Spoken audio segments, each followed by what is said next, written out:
We're going to talk about the landgirls. I'm sure you know what they are, what they were during both World Wars. Hundreds of thousands of women recruited into the land army to replace farm workers who'd gone away to fight, but no official records were ever kept. Well, now one former Royal Navy officer is trying to trace some of the former landgirls who farmed in Devon during and after World War II. Emma Rominski has been to meet them. From the ploughing to the harvest, the girls of the Land Army work with all the skill and confidence of a regular farmer's boys. Making a good rick usually calls for a lot of experience, though the girls are a little more used to the comb. Working the land during and after the Second World War involved hard work and long hours for the women that volunteered. Grace Dray is pictured here with her potato harvest. She lied about her age to sign up for the Women's Land Army and leave London for Dartmoor. She'd never worked on a farm before, but looking back now at 94, believes it was the making of her. It was hard work. I know that we felt every muscle was strained, you know, we're doing really heavy work. And when you're only working in an office, that is very sedatable, but I loved every minute of it. So you had a pair of these, I assume? Yeah. Pair of them? Yeah. Did you like those? No, I didn't. Grace is just one of the 1,700 former landgirls that farmed in Devon. Becks Pearson started her quest to record their stories when she bought some old uniform at an auction, but couldn't find out about the Women's Land Army locally. They did so much to feed the country. Dame Trudy Denman, who was the director of the Women's Land Army during Second World War, said the Land Army fight in the fields, and it's in the fields that we may well win this battle, because without the nation being fed, we couldn't fight the war.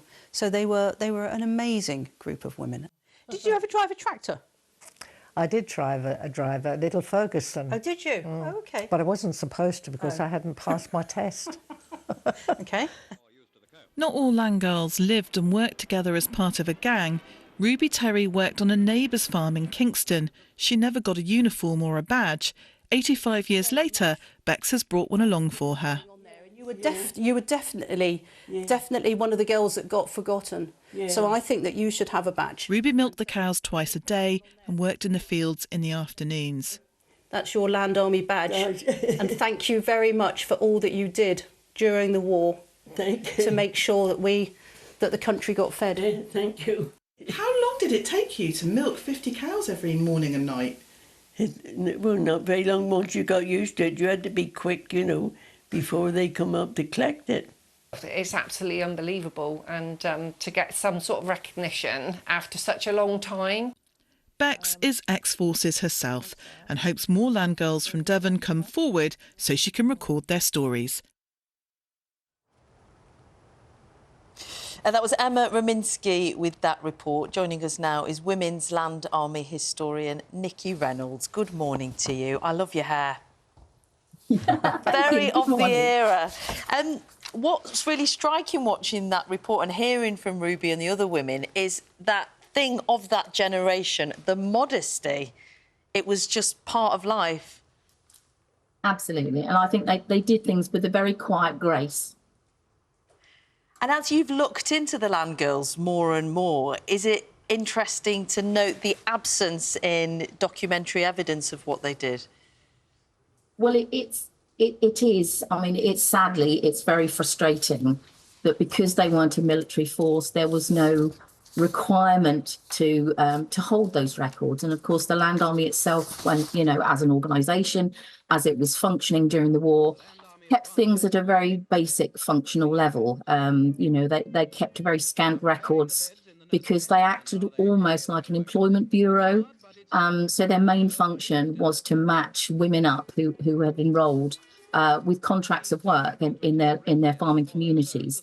So the records themselves, when you do find them, don't give you an awful lot of detail. And that's sadly what families mostly want when they inquire. They want to know more about where their relatives served, and you know they want some of that delicious detail that unfortunately the remaining service records just don't tell you. But you know there are ways to find out, and you know we try searching through all of our different records and avenues to try and get those lovely service stories.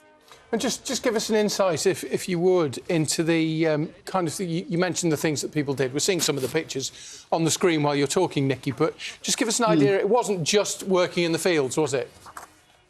No, I mean, the girls basically did any agricultural work that was kind of put their way. The Land Army were very keen to be seen to be taking up the challenge of filling that gap in the agricultural workforce. So girls would be expected to do a wide range of things, and it's probably easier to list the things that they didn't actually have a go at than to come up with a huge long list of all of the things that they did. But they would do very mundane things, and then they would have some really quite unusual jobs as well. The ones that stand out for me are particularly around pest control, and they had girls that were trained specifically to be rat catchers, because obviously rats in agriculture and, eating up the crops was a huge problem. So lots of girls went off to train specifically to be rat catchers. And of course, working in land reclamation as well, because the Land Army was responsible and had the challenge of, increasing the arable and, pastoral acreage during the war. So, yeah, I mean, these girls were working with heavy machinery, big cranes, big diggers and stuff in land reclamation that was really quite sort of cutting edge and dangerous at the time. So that, there was lots of girls really out there. I always think, Nikki, about these women who went from an expected role in society to very much entering a man's world and being crucial to the war effort, and then post-war were kind of pushed back to domesticity. I know, and it is frustrating from a historian point of view. It's frustrating when you see women who went through the Great War. Because obviously the Land Army was created in the Great War. They laid the foundations, if you like, and that was why it was very easy to put the Land Army back into force in the Second World War, because basically the Great War Land Army created the blueprint for operations. So and then you saw after the Great War, you saw the women kind of, sort of going back into domesticity and, being told to get sort of back home and start having families and, get married and support your husband.